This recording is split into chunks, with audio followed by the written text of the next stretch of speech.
Yo. I'm not doing anything. You're on. This is a little special, little dessert treat I do. It's going to give you a little bit of different infusions of flavor. All I use is a little bit of Sky Fusion citrus, which you can also find at your Safeway.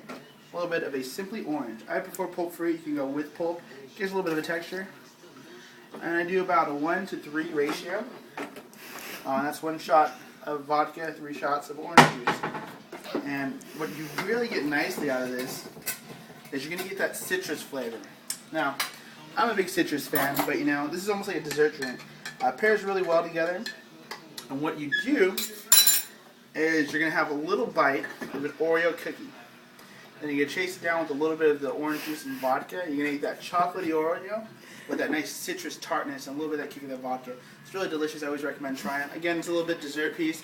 It's showing that Oreos can be a little bit classy, a little bit sophisticated at a party. So here goes that.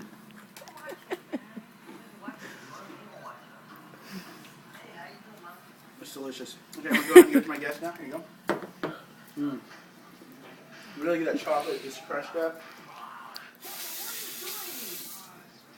Pretty delicious, pretty delicious. And now that I got my water boiling over here, what I'm going to do is go ahead and put my Kraft macaroni and cheese directly into it. So, Kraft, you're going to make it just like you do any other kind of macaroni and cheese. You know, you just start off normal, take the little bag of cheese powder sauce on the side. So your noodles, I'm using Spiral. I also like SpongeBob. Spiral is going to give it a little bit of that unique pizzazz again. And I've always been a macaroni and cheese fan since the beginning. You know, I loved it as a kid.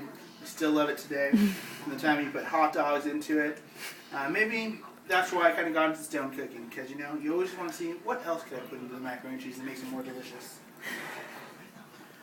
So again, you know, the macaroni and cheese is just going to cook like any other macaroni and cheese, but I've got some special ingredients over here for us.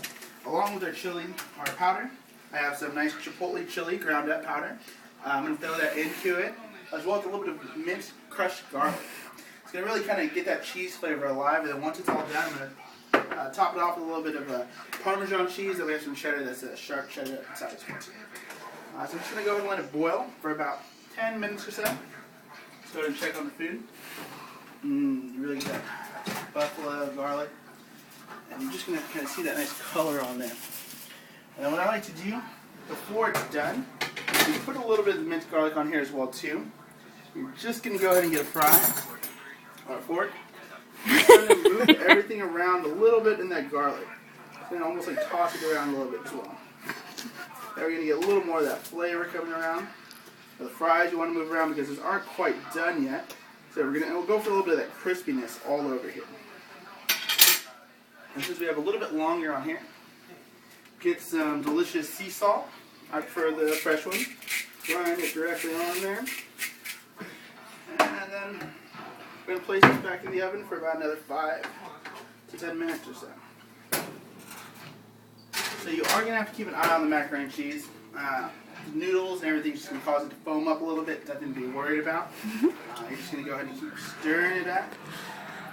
They say a watch pot never boils. In this case, it is.